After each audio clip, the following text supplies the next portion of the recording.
तो कैसे हैं आप लोग। दोस्तों, स्वागत है आपको अपना YouTube channel BK unique classes पर।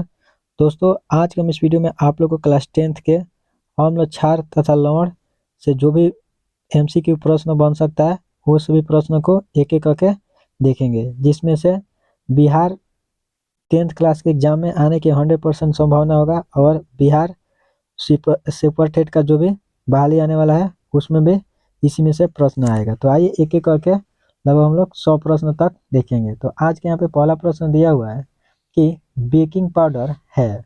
बताना है कि बेकिंग पाउडर जो होता है वह क्या होता है, मिश्रण होता है कि यौगिक होता है कि तत्व होता है कि मिश्र धातु होता है। तो याद रखना है दोस्तों, अगर आपको आंसर पता है तो कमेंट करके आंसर जरूर बताइए। ठीक है, तो याद रखना बेकिंग पाउडर जो होता है वह एक प्रकार के मिश्रण होता है। ठीक है, नेक्स्ट देखेंगे यहाँ पे 2 नंबर प्रश्न दिया हुआ है कि निम्नलिखित में से कौन क्षारक है। बताना है कि निम्नलिखित में से कौन क्षारक है। ZNO है कि SO2 है कि CO2 है कि NO2 है। तो याद रखना है ZNO जो है वह एक प्रकार के क्षारक होता है। तो हमारा राइट आंसर हो जाएगा ऑप्शन नंबर ए। नेक्स्ट उसके बाद हम लोग 3 नंबर प्रश्न देखेंगे कि उदासीन विलयन का पीएच मान होता है। यह प्रश्न बहुत ही भिवी है। बताना है कि उदासीन विलयन का पीएच मान जो होता है वह क्या होता है। 6 होता है कि 7 होता है कि 8 होता है कि 4 होता है। तो याद रखना है उदासीन विलयन जो होता है उसका पीएच मान 7 होता है।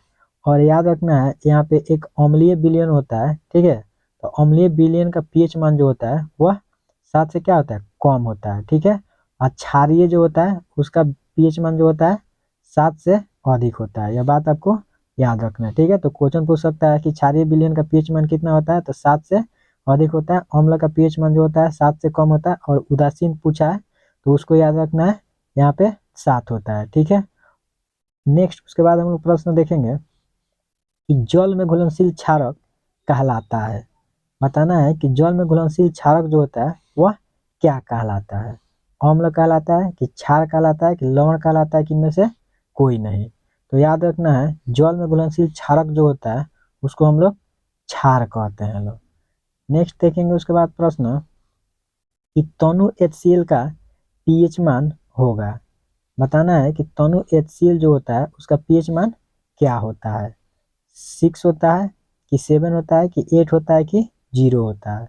तो याद रखना है तनु HCl जो होता है उसका पीएच मान जो होता है वह 0 होता है। यह बात आपको याद रखना है। ठीक है, यार यहाँ पे बात ये भी याद रखना है कि 7 जो होता है, देखिए जल जो होता है, ठीक है, और नमक जो होता है, ठीक है, ये दोनों का पीएच मान जो होता है वह 7 होता है। ये भी बात आपको याद रखना है।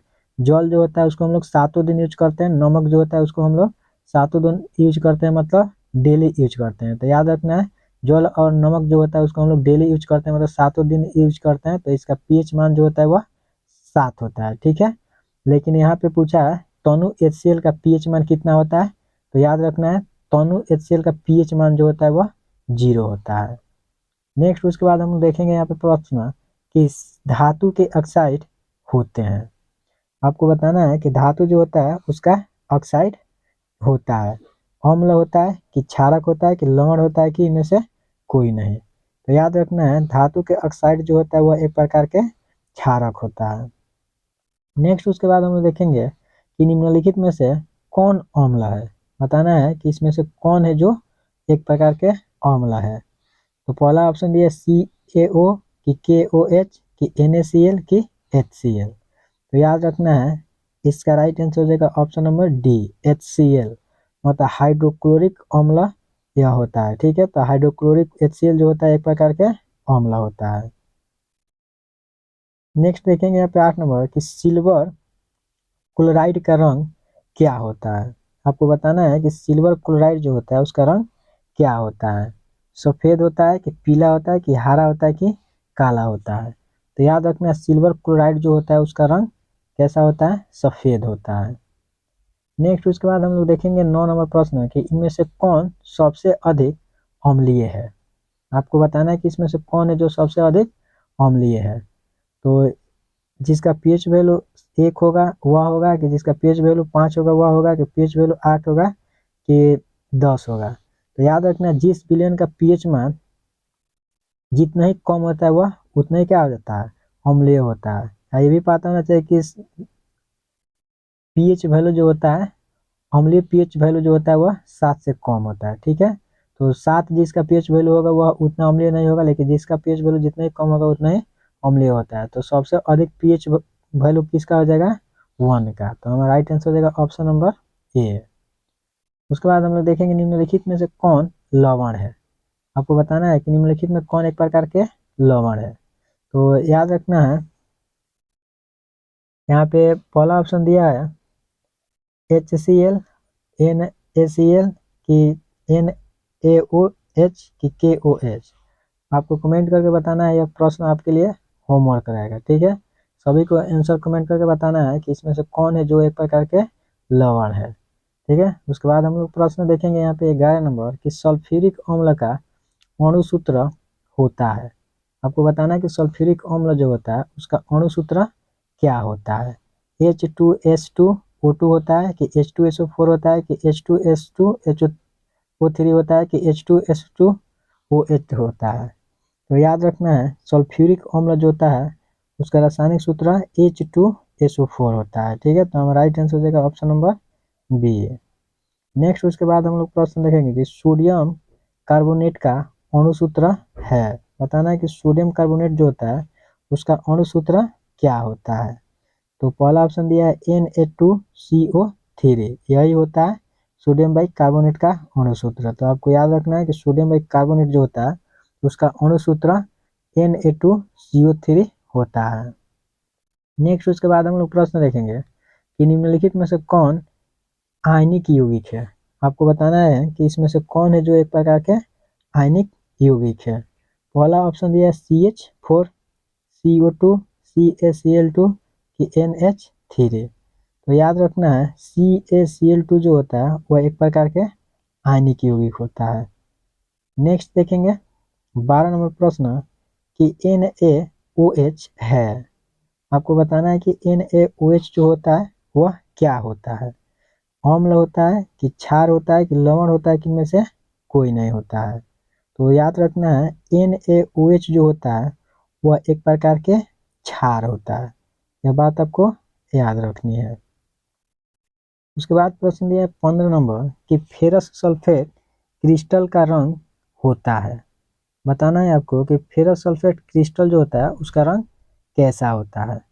सफ़ेद होता है कि हरा होता है कि लाल होता है कि भूरा होता है। तो याद रखना है फेरस सल्फेट क्रिस्टल जो होता है उसका कलर जो होता है हरा होता है।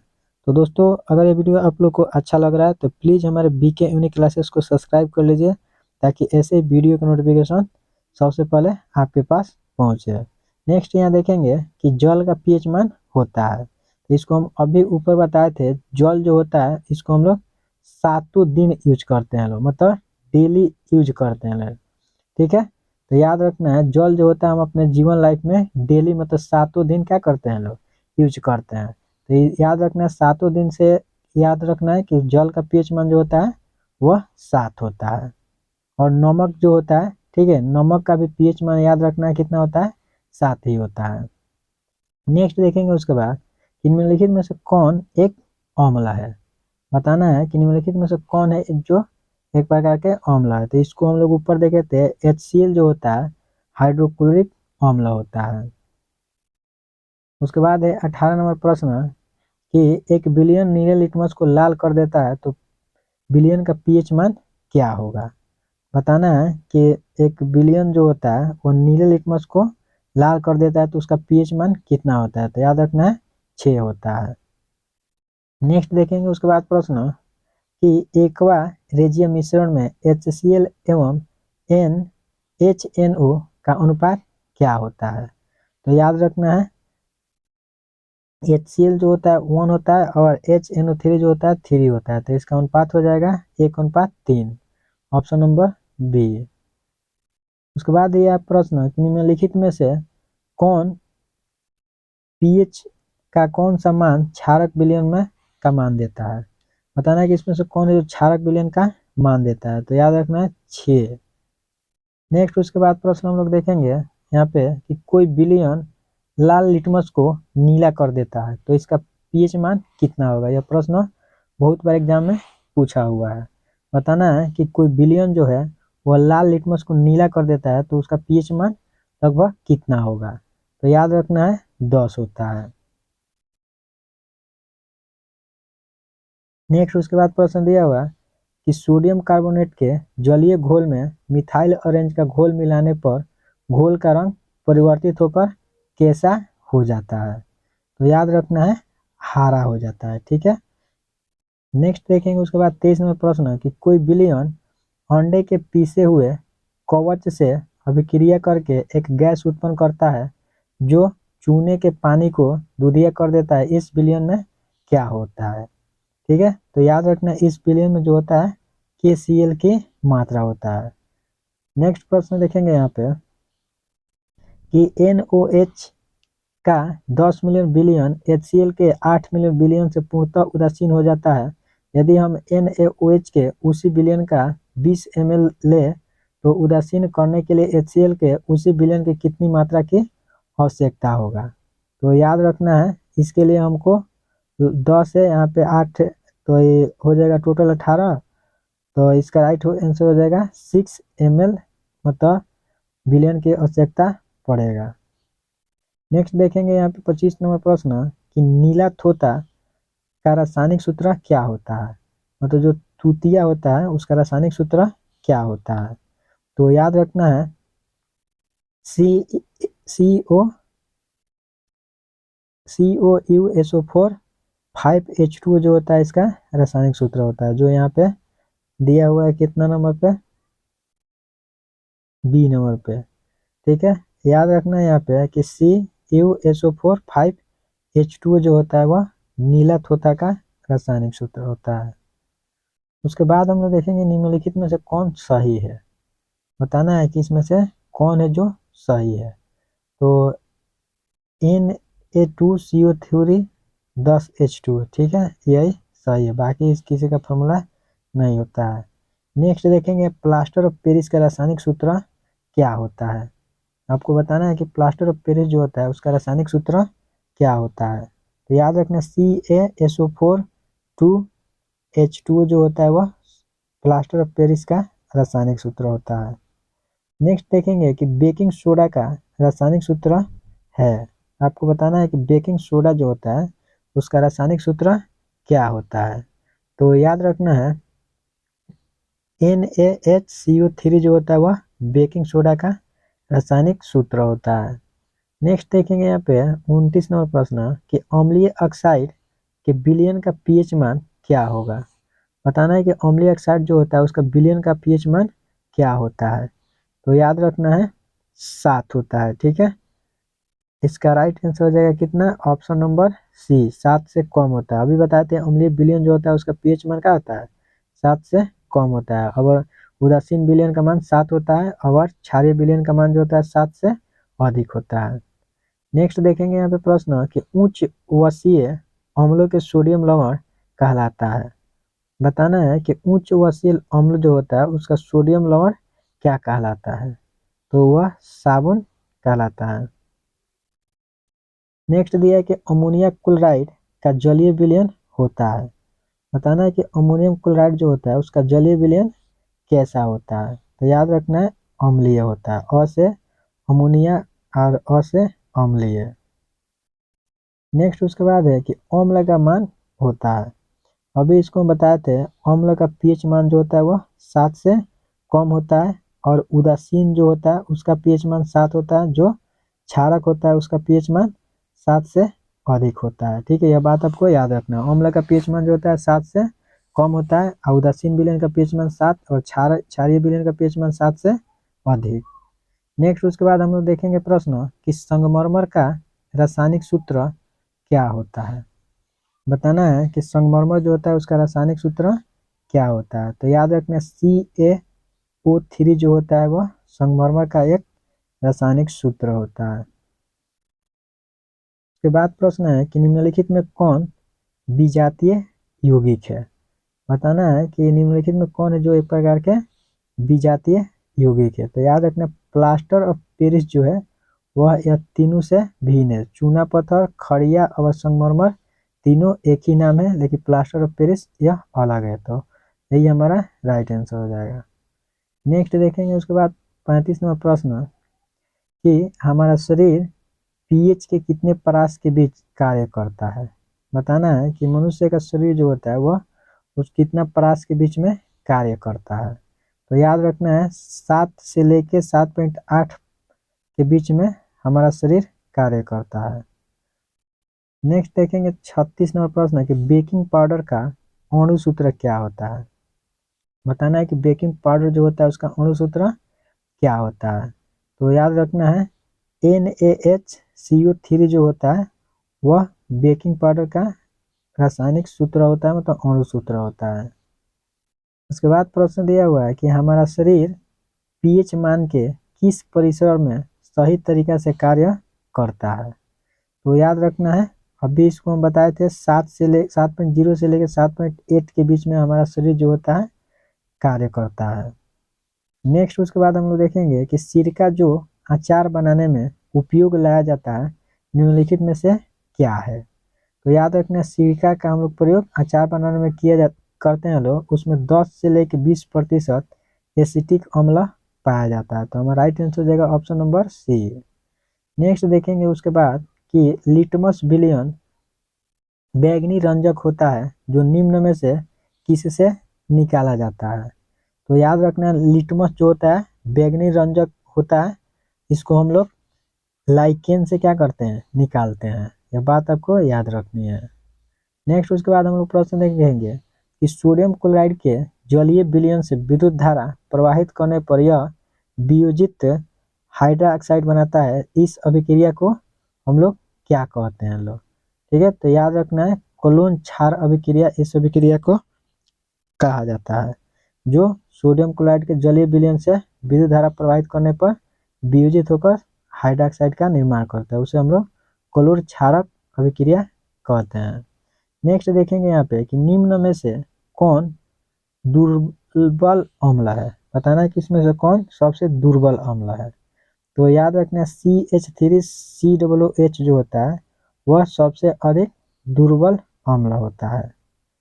नेक्स्ट देखेंगे कि साधारण नमक का रासायनिक सूत्र क्या होता है। बताना है कि साधारण नमक जो होता है उसका रासायनिक सूत्र क्या होता है। तो याद रखना है CaCO3 जो होता है वह साधारण नमक का रासायनिक सूत्र होता है। नेक्स्ट देखेंगे यहाँ पे कि विद्युत अपघटन में इलेक्ट्रॉन मुक्त होता है। बताना है कि विद्युत अपघटन जो होता है उसमें इलेक्ट्रॉन किस पर मुक्त होता है। तो याद रखना है एनोड और कैथोड दोनों पर इलेक्ट्रॉन मुक्त होता है। तो हमारा राइट आंसर हो जाएगा ऑप्शन नंबर सी। नेक्स्ट उसके बाद हम लोग प्रश्न देखेंगे 44 नंबर कि निम्नलिखित में कौन सा प्रबल अम्ल है। ये भी प्रश्न बहुत भी है। ये बताना है कि कौन सबसे प्रबल अम्ल है, H2SO4 कि HCl कि HNO3। याद रखना यह तीनों के तीनों जो होता है वह बहुत ही प्रबल अम्ल होता है। तो हमारा राइट आंसर हो जाएगा ऑप्शन नंबर डी। नेक्स्ट उसके बाद प्रश्न देखेंगे कि निम्नलिखित में किसका पीएच न्यूनतम होगा। मतलब बताना है कि इसमें से कौन है जिसका पीएच मान कम होगा। दूध का कि लार का कि खून का कि अमाशय रस का। याद रखना है अमाशय रस जो होता है उसका पीएच मान या तीनों की अपेक्षा कम होता है। नेक्स्ट देखेंगे कि निम्नलिखित में से किसका पीएच सबसे अधिक क्षारीय श्रेणी में होगा। तो याद रखना है पीत का पीएच वैल्यू जो होता है वह क्षारीय होता है। उसके बाद 47 नंबर प्रश्न निम्नलिखित के जलीय विलयन में किसका पीएच मान अधिक होगा। बताना है कि इसमें से कौन है जिसका पीएच मान सबसे अधिक होगा। तो याद रखना है Na2CO3 जो होता है ये तीनों की अपेक्षा इसका पीएच मान अधिक होता है। नेक्स्ट देखेंगे कि निम्नलिखित में से कौन सा धातु HCl और HC या NOH विलयन से अभिक्रिया करके हाइड्रोजन गैस बनाता है। तो याद रखना है जेडन जो होता है HC और NOH से अभिक्रिया करके हाइड्रोजन गैस का निर्माण करता है। नेक्स्ट देखेंगे कि जब किसी विलयन का पीएच मान घटता है तो विलयन में Hp सांद्रता क्या होता है? तो याद रखना है वह बढ़ेगा। जब किसी भी विलयन का पीएच मान घटेगा तो एचपी सांद्रता के मान जो होता है वह बढ़ने लगता है। नेक्स्ट देखेंगे यहाँ पे 50 नंबर कि शुद्ध जल का पीएच मान 25 डिग्री सेल्सियस पर निम्नलिखित में से किसके करीब होता है? तो याद रखना है शुद्ध जल का पीएच मान जो होता है 25 डिग्री सेल्सियस पर रहता है तो उसका पीएच मान 7 होता है। यह बात आपको याद रखनी है। ऊपर हम बताए थे वे कि जल जो होता है हम लोग 7 दिन यूज करते हैं तो उसका पीएच मान जो होता है 7 होता है। नेक्स्ट देखेंगे कि एक जलीय विलयन का पीएच मान 3 है। 3 है मतलब 7 से कम है तो अम्लीय है। तो इसका पीएच मान निम्नलिखित में से क्या होगा? बताना है 11 हो जाएगा। ठीक है। नेक्स्ट देखेंगे बैटरी अम्ल है। बताना है किसमें से कौन बैटरी अम्ल है? तो याद रखना है H2SO4 जो होता है वह एक प्रकार के सल्फ्यूरिक अम्ल होता है जिसका हम लोग यूज बैटरी में करते हैं लोग। नेक्स्ट देखेंगे कि निम्नलिखित में से कौन सा कथन सही नहीं है? आपको बताना है कि निम्नलिखित में कौन है जो कथन सही नहीं है। तो यहाँ पे लिटमस एक सूचक है, यह गलत बात है। लिटमस अम्लीय विलयन में लाल तथा क्षारीय विलयन में नीला रंग देता है, यह भी बात गलत है। नेक्स्ट यहाँ पे दिया हुआ है कि लिटमस जेरेनियम फूल के पत्तों को निकाला गया एक उदासीन अर्क है। ठीक है, तो यह बात बिल्कुल सही है। हमारा ऑप्शन हो जाएगा ऑप्शन नंबर सी। नेक्स्ट देखेंगे यहाँ पे 54 नंबर इमली में कौन सा अम्ल होता है? बताना है कि इमली जो होता है उसमें कौन सा अम्ल पाया जाता है? तो याद रखना इमली में एक प्रकार के टार्टेरिक अम्ल पाया जाता है।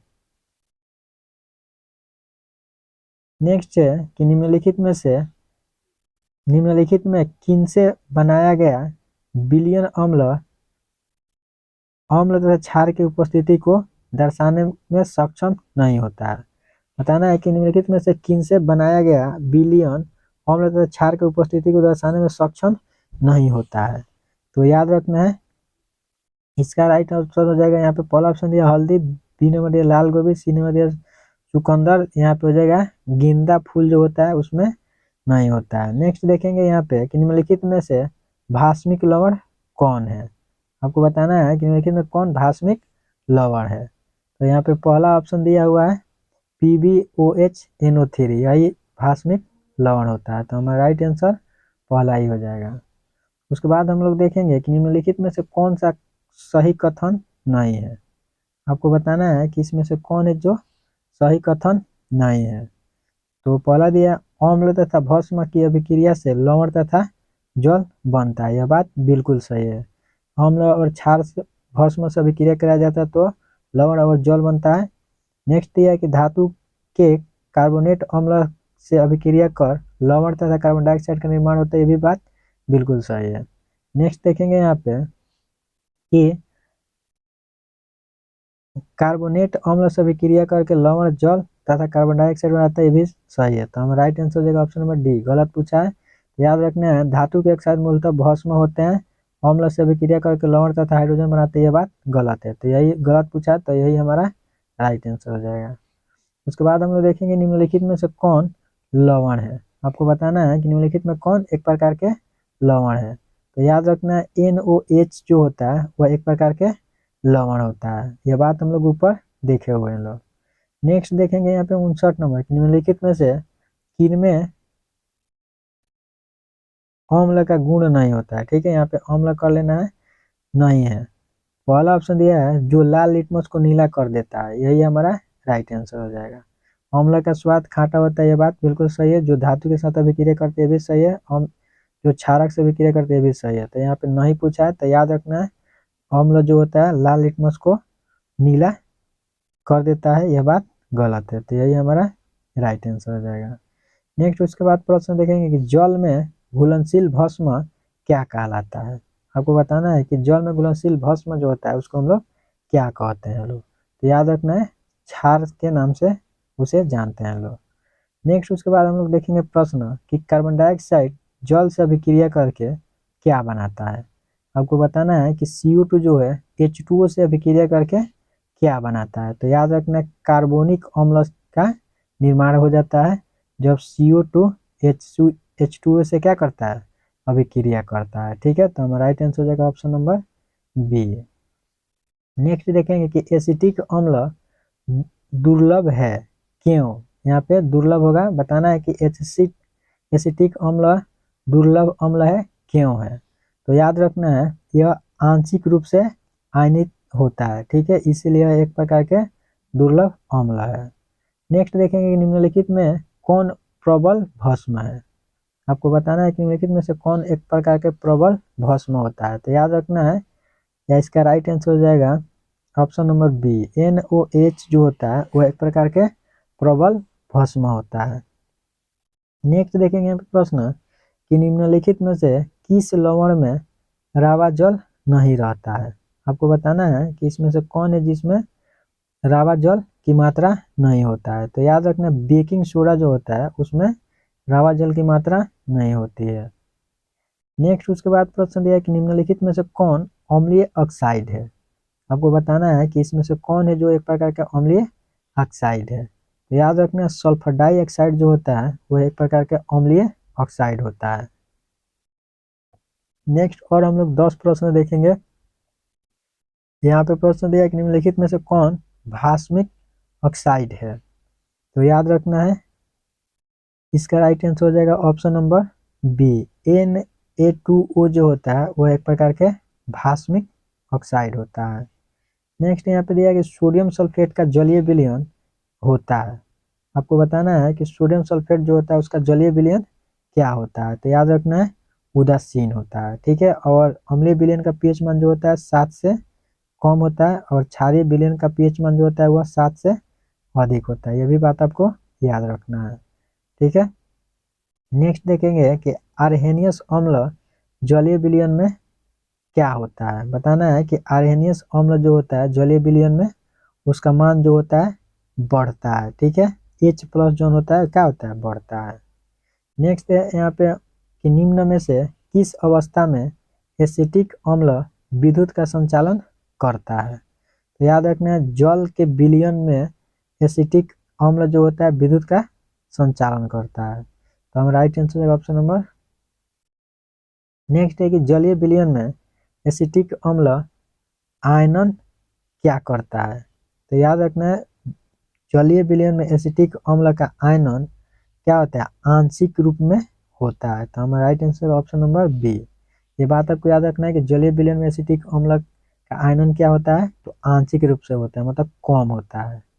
नेक्स्ट देखेंगे 71 नंबर कि एक विलयन नीले लिटमस को लाल करता है तो विलयन का पीएच मान निम्नलिखित में से क्या होगा। तो याद रखना है 6 होता है। नेक्स्ट देखेंगे कि उत्फुलन लवण होता है। बताना है आपको उत्फुलन लवण क्या होता है। तो याद रखना है जलयोजित लवण जो जल वायुमंडल में जल के अणु त्यागते हैं उसी को हम लोग उत्फुलन कहते हैं। तो हमारा राइट आंसर हो जाएगा ऑप्शन नंबर बी। नेक्स्ट उसके बाद हम लोग देखेंगे प्रश्न कि निम्नलिखित में से किसकी प्राकृतिक अम्लीय है। बताना है कि इसमें से कौन है जिसका प्राकृतिक जो होता है वह अम्लीय होता है। मानव रक्त का, कि चूना जल का, कि एंटा एसिड के, कि लाइम जूस का। तो याद रखना है लाइम जूस जो होता है वह एक प्रकार के अम्लीय पदार्थ होता है, मतलब उसका प्राकृतिक जो होता है वह अम्लीय होता है। नेक्स्ट उसके बाद देखेंगे कि अगर आपको शंका है कि मिट्टी की अम्लीयता के कारण गमले में फूल का पौधा ठीक से विकसित नहीं हो रहा है तो निम्नलिखित में से किस पदार्थ को मिट्टी में मिलाया जाएगा। कहने का मतलब यह है कि अगर कोई पौधा लगाया गया है और उस गमला का फूल जो है विकसित नहीं हो रहा है, मतलब बढ़ नहीं रहा है, तो हम लोग उस मिट्टी में क्या मिलाएंगे कि वह बढ़ने लगेगा। ऑप्शन यहाँ पे दिया हुआ है चाय के पत्ती, की बेकिंग पाउडर, की नमक, की चीनी। तो याद रखना हम लोग मिट्टी में बेकिंग पाउडर मिलाएंगे तो पौधा जो है धीरे धीरे विकसित होने लगेगा। नेक्स्ट उसके बाद हम लोग आज का अंतिम प्रश्न देखेंगे कि नींबू के खट्टा स्वाद को खत्म करने के लिए निम्नलिखित में से किसका उपयोग सबसे उपयुक्त होगा। बताना है कि नींबू जो होता है स्वाद में खट्टा होता है, उस खट्टापन को दूर करना है तो उसमें हम लोग क्या मिलाएंगे। लोग चीनी मिलाएंगे, कि एक पदार्थ जिसका पीएच मान 7 के बराबर होगा उसको मिलाएंगे, कि यहाँ पे दिया हुआ है एक पदार्थ जिसका पीएच मान 6 से नीचे होगा कि एक पदार्थ जिसका पीएच मान 7 से अधिक होगा। तो याद रखना अम्ल का पीएच मान जो है उसको कम करने के लिए उसमें हम लोग क्या करेंगे, जिसका पीएच मान अधिक होगा उसको मिलाएंगे, तब जाके उसका क्या होगा, खट्टापन खत्म होगा। तो नींबू का खट्टापन कम करने के लिए हम लोग उसमें क्या करेंगे, इसका पीएच मान अधिक होगा उस पदार्थ को मिलाएंगे। तो हमारा राइट आंसर हो जाएगा ऑप्शन नंबर डी। तो दोस्तों अगर यह वीडियो आपको अच्छा लगा है तो प्लीज़ हमारे बीके यूनिक क्लासेस को सब्सक्राइब कर लीजिए, ताकि ऐसे ही वीडियो का नोटिफिकेशन सबसे पहले आपके पास पहुंचे। और आप कमेंट करके ज़रूर बताएं कि आपको किस चैप्टर से और किस टॉपिक पे ऑब्जेक्टिव प्रश्न को देखना है। मिलते हैं कल दूसरे वीडियो को लेकर।